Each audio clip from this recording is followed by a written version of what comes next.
They may protect it. They may protect even national parks. But now there's a lot of pressure. There's a lot of even pressure to the government. Where to take all these people? Where do they settle all these people? There's also that pressure. So government may have to give in. If you go to the parks right now, the number of animals which used to be there 20 years ago, it's not there now anymore. The numbers come down. Animals also are in like sort of stress. They cannot produce. Yeah? Yeah, they cannot breed. They cannot breed because they're in sort of, they can feel the pressure. I'm born in Kenya. I'm a Kenyan citizen. They are on pressure because everywhere they walk, they move around, they find people, even people walking. You know, that's pressure to animals. That's a lot of, yeah. They find people, you've seen people even, you will see people walking, others driving in the parks, yeah. Others even with the motorcycles in the park. You know, this is not what it used to be. Now I've been working for the last 9 years as a guide, as a driver guide.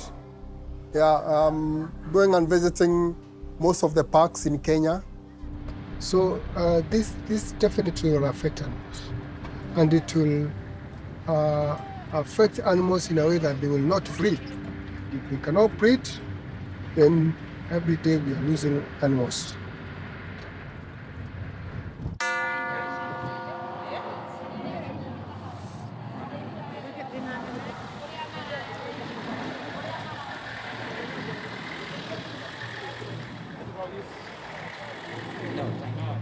Thank you.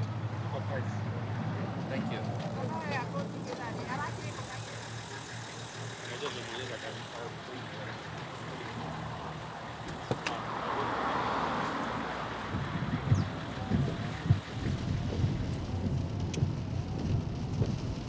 Şu an şoförün evine geldik. Patates götürdük.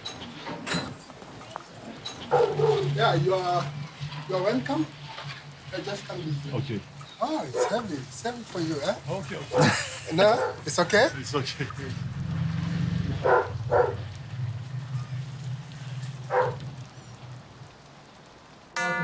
No. It's okay. It's okay. No, that's not. Hi. Hi. It's okay. Have a seat. Okay. This is my last born. She's called Joy. Coach Joey? Yeah. This is the mother, my wife. Your wife. Yeah. Nice. My firstborn is 22 years. He's now in China. I think I told you. Yeah. The other girl is in school, but in a boarding school. So she's still in school. Yeah. So we are three girls? Three children. Boy? Yeah.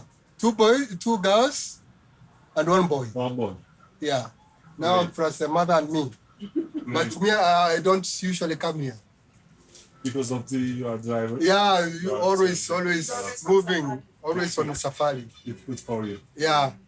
If you are a traveler like me, in your country, you'll notice what the country has to offer. We've got so much we can offer. Too much.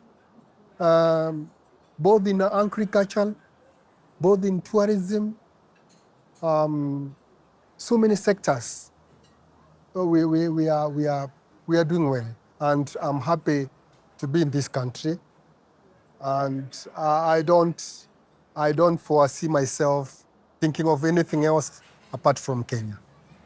Yeah. So these are from Selfie, Yes. and Onur. Omar. From Turkey. From Turkey. It's the first time in Kenya. Okay. But they are not coming for tour. Yeah. They have a lot of business to do. They have a lot of trucks. The trailers. Yeah. Close to 15. What So we were exporting them. South Sudan. South Sudan. They are taking them to South South Sudan. Pressure. Yes. Thank you very much. So I haven't seen them for long. Exactly. Yeah, so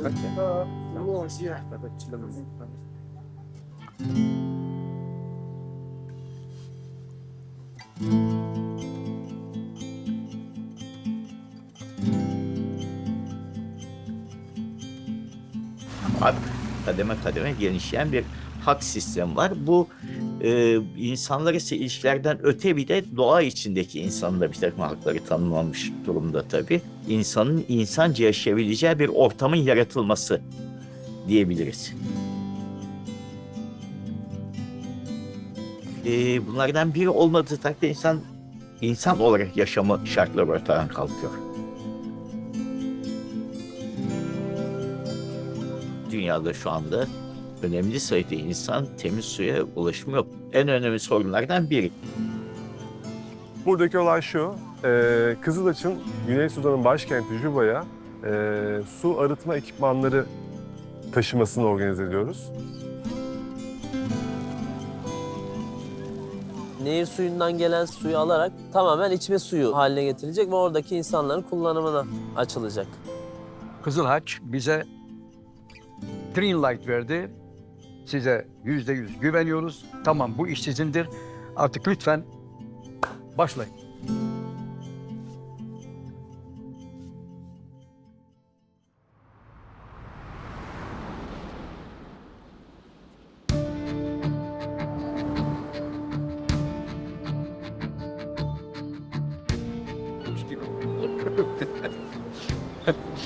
Yani hiçbir şey düşünmeden evvela şu bir şey tam manasıyla alıp ondan sonra.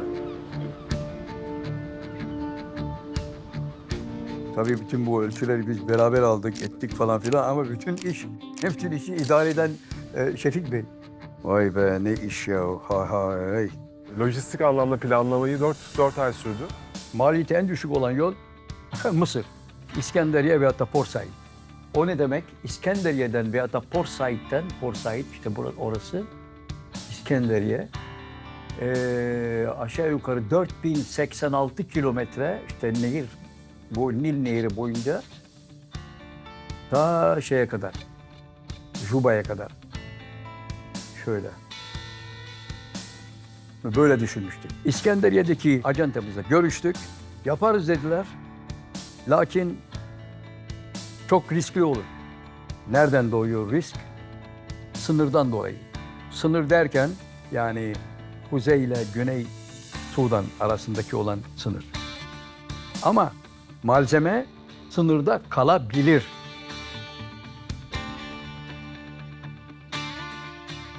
Kalabilir derken vazgeçtik bu şeyden, bu opsiyondan. Dedik Port Sudan üzerinden gidelim. Port Sudan gitmişiz, İskenderiye'ye gitmişiz. Nasıl olsa sınırdan geçecek. O da olmadı. Kenya üzerinden gönderelim dedik. Ve bu şekilde becerebildik.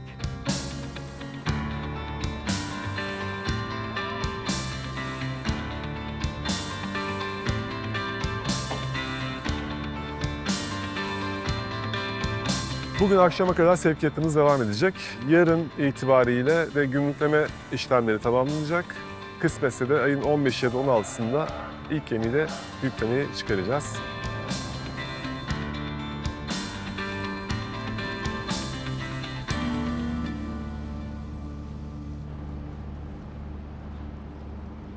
Etnik özellikler aslında bir grup halinde yaşamanın getirdiği eski toplumlardan gelen bir özellik ama günümüzde bir ulus devlet gibi sınırları çizildiği yapıya ulaşmış durumda. Hak tanımlaması da etnik özellikler üzerinden tanımlamaya çalışan bir eğilim de var. En tehlikeli yaklaşım bu. Başkasının hakkını sınırlamak için etnik özelliklerini ön plana çıkaran rasizm dediğimiz, ırkçılık dediğimiz bir ideolojinin temelleri atılmış oluyor. Eğer ki suya ihtiyaç var ise bütün insanların ihtiyacı vardır.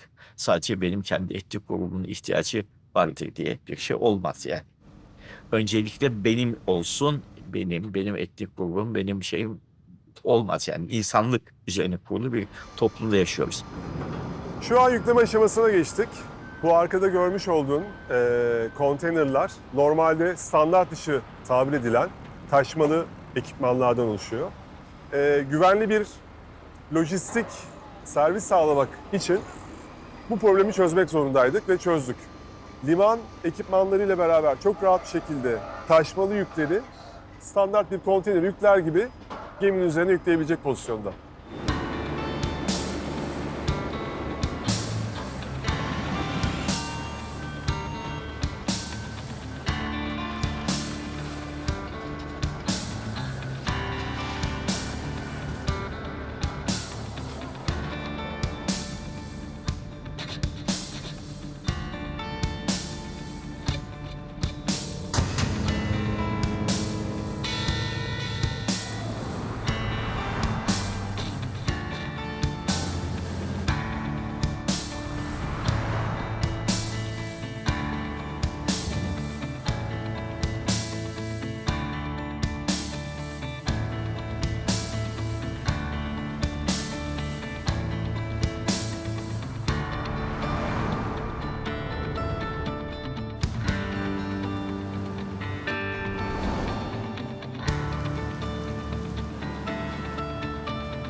Konteynerlerin durumu şu an 2 tane konteynerimiz kaldı.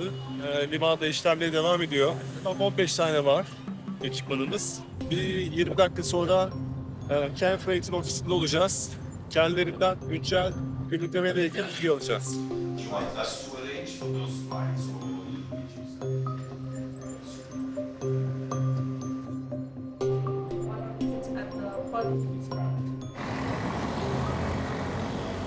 How do you feel the Mombasa? Hot. Hot. But I expect more hot, but it's okay. Yeah. It's around 30. 29 or 29, yeah? 29. Nothing. Oh.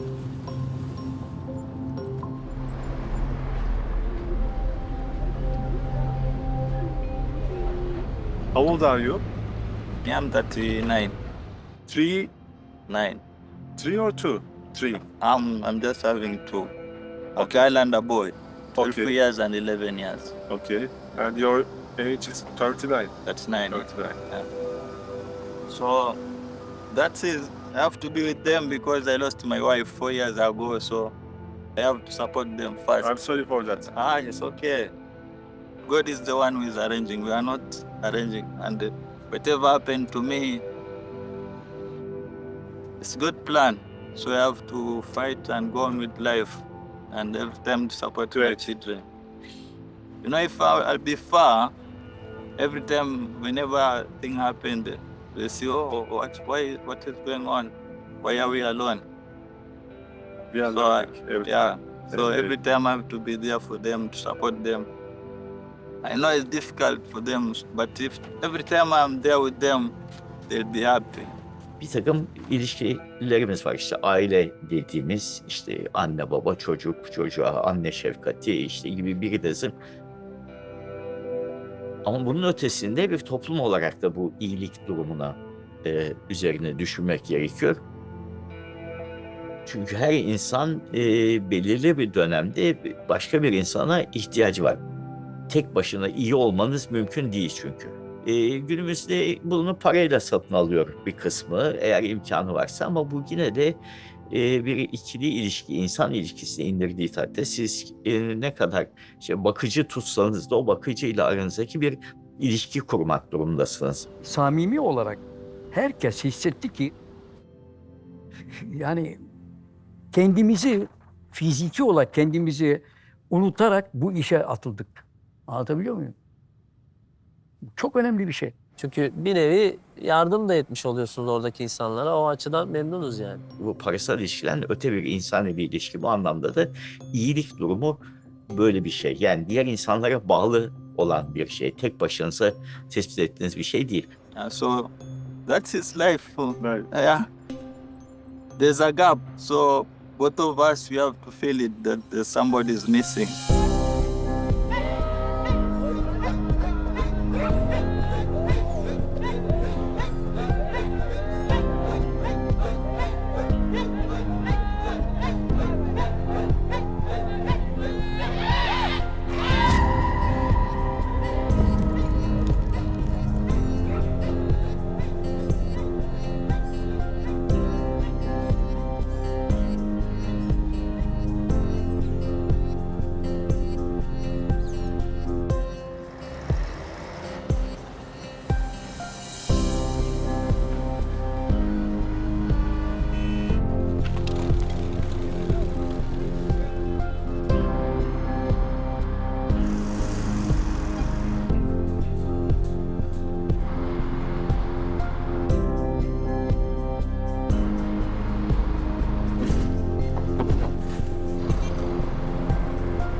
Yeah, water.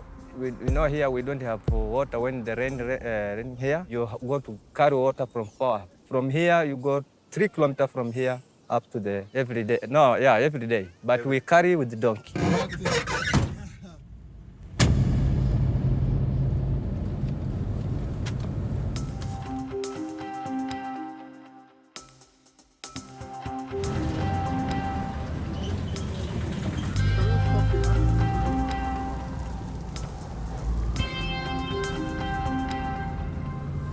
If you like to drive, you find people on the road, children, women, they don't want money. They're asking for water. And they tell you water, water. You see?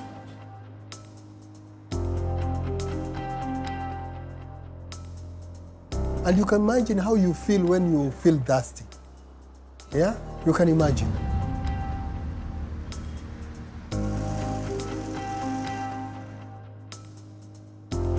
İnsanın tarım, hayvancılık, içme ve kullanma suyu amacıyla gereksinim duyduğu suyu sağlayabilmek amaç. Su yönetimi dediğiniz şey bu. Yani yeterli bollukta, kolay ulaşılabilir, çok pahalı olmayan ama çok bedava da olmayan, insanın değerini bileceği kadar bir değeri olan, temiz, doğrudan çeşmeden içilebilir suyun aktığı bir coğrafyadan, bir kentten söz ediyorsanız burada aslında iyi bir su yönetimi var demektir.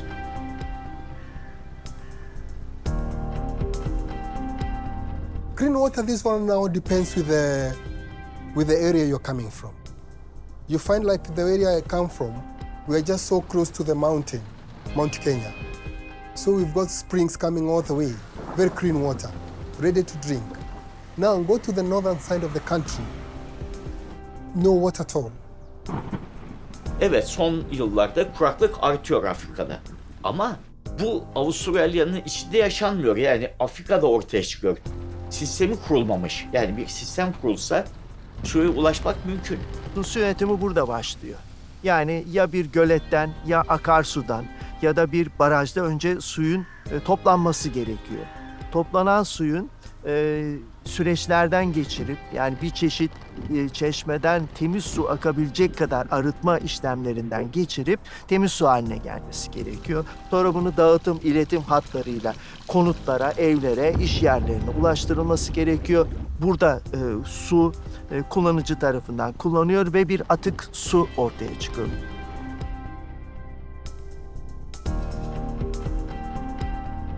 You can walk very far, up to there, almost close to a kilometer from here. Okay. You can walk in the morning. Really? Yeah, walking. But now in the evening from 8.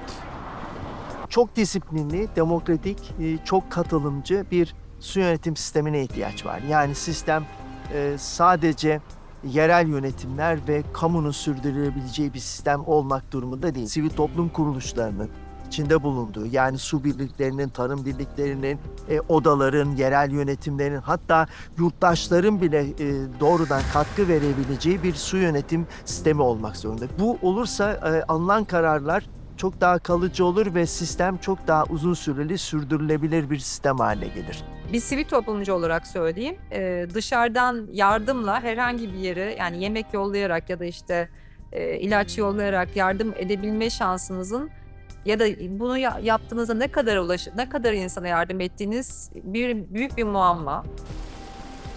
I don't know where it goes to in the morning. Goes for a walk. Then in the evening it comes home. There is a non-government organization. They are here to help us here in Africa to get clean water because we are not ourselves to get a clean water.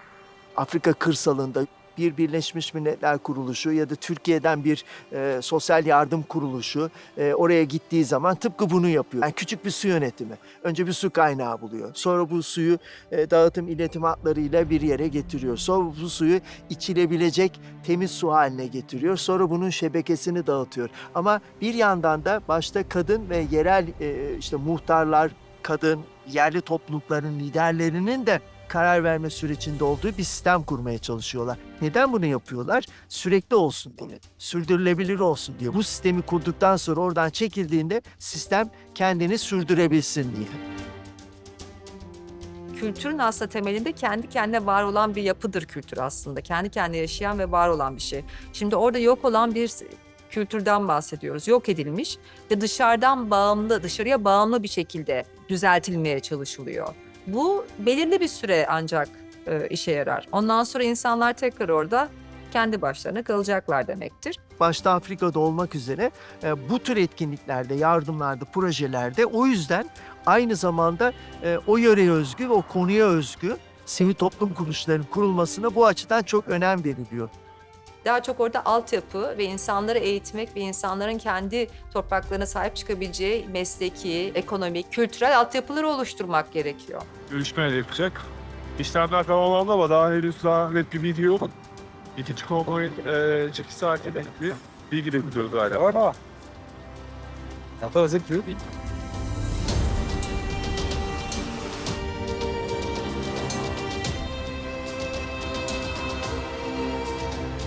Şimdi bunlar yapılmıyorsa, aslında orada ciddi anlamda yatırım yapmaya kalkmıyorsa bu işin çok olumlu olduğunu düşünmüyorum. Kültür bir davranış biçimi, yani ikinci tabiat dediğimiz bir ortamda yaşıyoruz.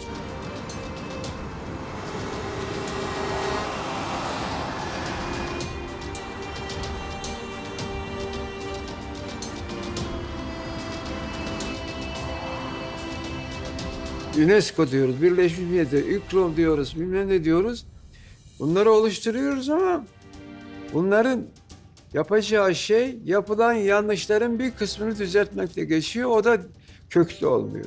Yerine göre din insanlarının, eğitmenlerin, muhtarların, işte yerel reislerin bulunduğu. Çünkü onlar aynı zamanda doğal ekosistemi biliyorlar, tarım ekosistemini biliyorlar, geleneksel tarımsal üretimi ve su yönetimini biliyorlar. Geleneksel bilgi bir projede para, bilgi ve uygulama araçlarla bir araya geldiğinde daha başarılı ve sürdürülebilir bir uygulama gerçekleşmiş oluyor. Bunların hepsinin böyle yapılması gerekiyor aslında. I've been working in a driving sector or transport sector for 35 years because I got my license in 1987. Yes, I'm happy, but circumstances forced me to go outside my country because of daily bread, to get my daily bread.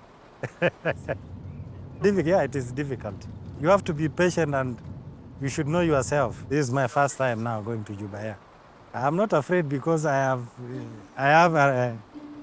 strength. So I will go and I will come back because it is Africa. So.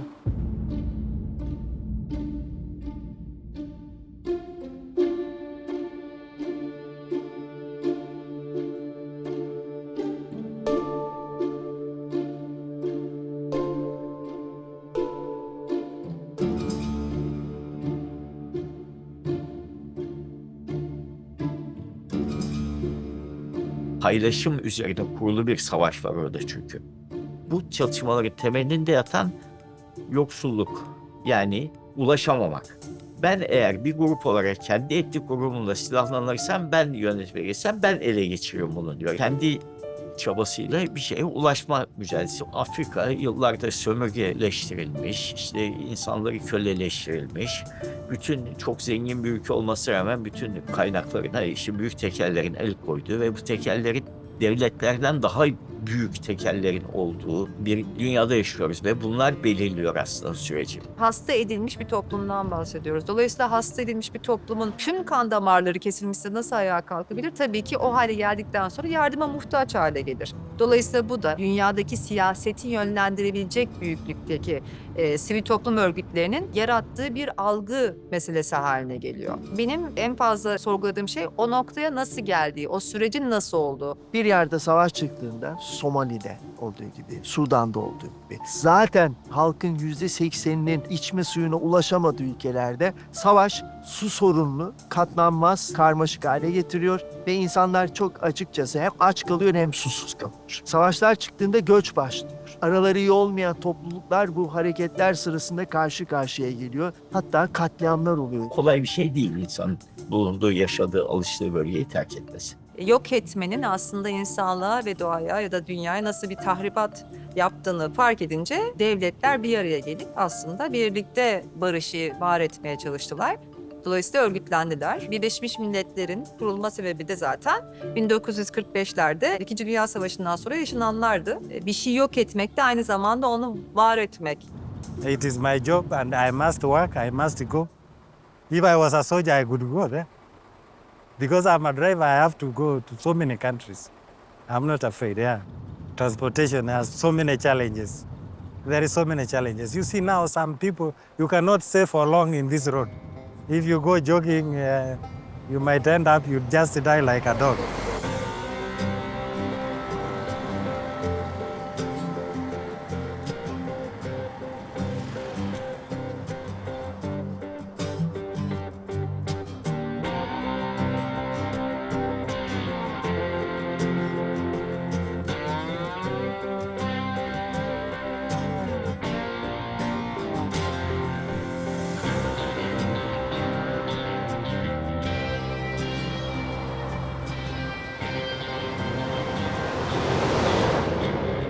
Babanga'ya geldik.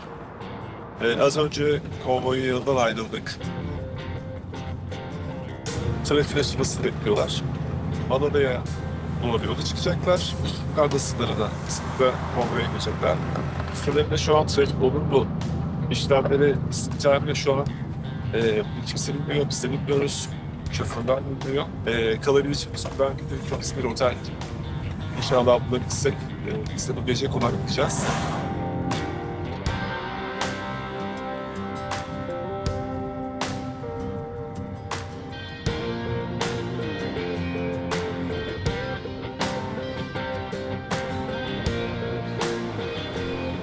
Suyun ne kadar önemli olduğunu ve suyun devlet tarafından korunması gereken bir şey olduğunu biliyor olmamız lazım. Bizim aslında bu kanunlarımız var. Eğer imza attıysanız bir devlet olarak bunu iç hukukun maddesi haline getirmek zorundasınız ama uygulanmıyor bunu yani. Herkesin temiz, yeterli ve ucuz suya ulaşabilmesi su hakkıdır. Yaşam hakkı kadar önemli bir kavramda su hakkı. Anayasal haklarımızdan bir tanesidir, evrensel haklardan bir tanesidir. Fakat bu kendi menfaatlerini kullanmak için bir araç haline dönüştürüldüğü zaman büyük tehlikeler olmaya başlıyor. Çünkü o zaman temel insani hakları da yok etmiş oluyorsunuz. Öyle bir şeye girdiğinizde domino taşı gibi aslında bütün problemler birbirini kovalayıp bir kısır döngü içerisine sokuyor bizleri. Dolayısıyla her şeyden daha da önemlisi suyun çok iyi bir politikayla yönetilmesi lazım ve adaletli bir yapı içerisinde yönetilmesi lazım. Yoksa suyun kendisi büyük problemlere sebep olacak kadar önemli. Su, dokunulmazlığı olması gereken bir konu. Yani savaşta suya saldırılmamalı, barajlar bombalanmamalı, çocuklar öldürülmemeli. Bu dokunulmazlığı olması gereken bir şey. Violence in Kenya, that was the worst one was in 2007.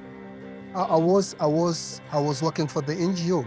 And I personally taking materials, going to help people, taking people maybe vulnerable people like women and people who are injured during the crashes to hospital, helping them. It was in Kenya in 2007. Yeah, it was due to violence during the post-election violence. It was the worst. It was the worst. Yeah.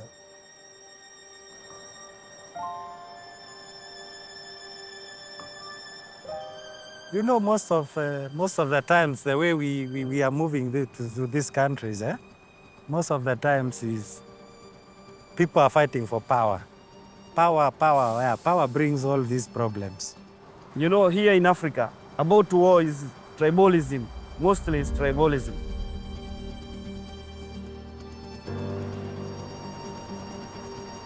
Power, let's say to be a president, to be a prime minister. That is the cause of So you see now the small people, they are being misused.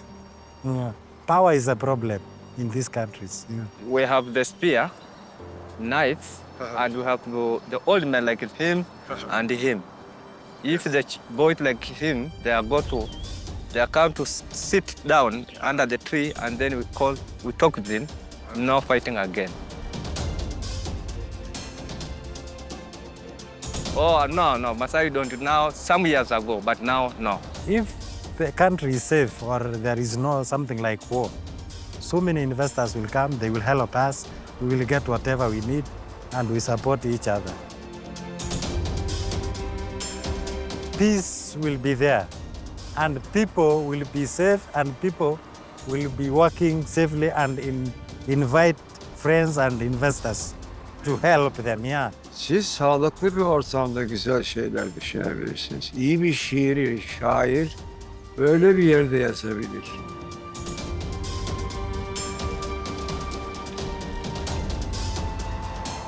I will be happy, and I think Africa will be happy if the war stops.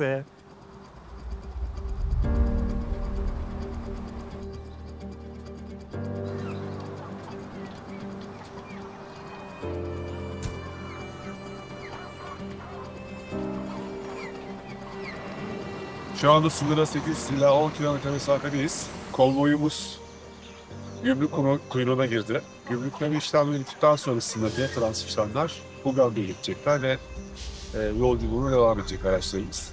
Cuma'ya kadar devam edecekler. Buradan Uganda sınırına kadar işte görüyorsunuz. Bayağı bir kuyruk var. Uganda geçtikten sonra Güney Sudan Limune sınırı var. Aynı işlemleri yine Limune sınırına yapacaklar.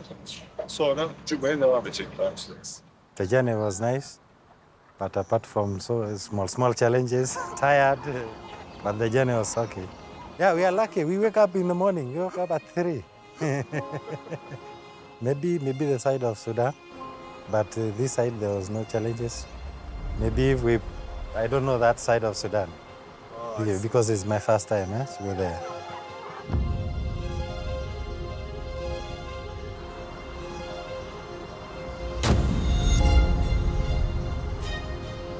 You know, it's like we say water is life.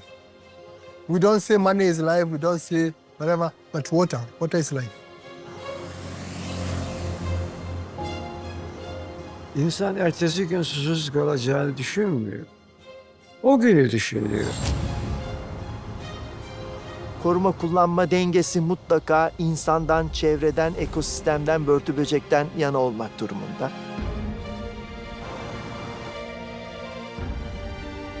Biz konuşuruz ama uygulayıcılar her zaman büyük devletler ya da güçlerdir, küresel güçlerdir. Bütün dünya ayağa kalksa belki ama küçük küçük tepkilerle bu tarz büyük evrensel değerlerin yok edilmesine mani olabilir miyiz bilmiyorum.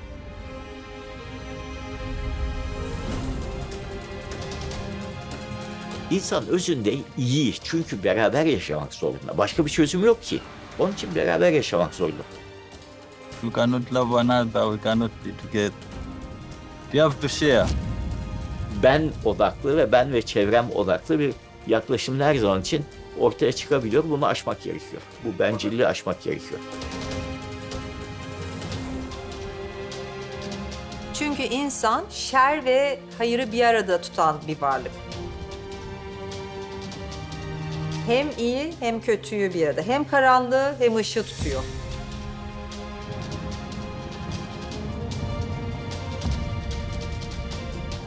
İnsan hem iyi yapabilir, her şeyi yeniden inşa edebilir hem de her şeyi yok edebilecek güçte bir varlık.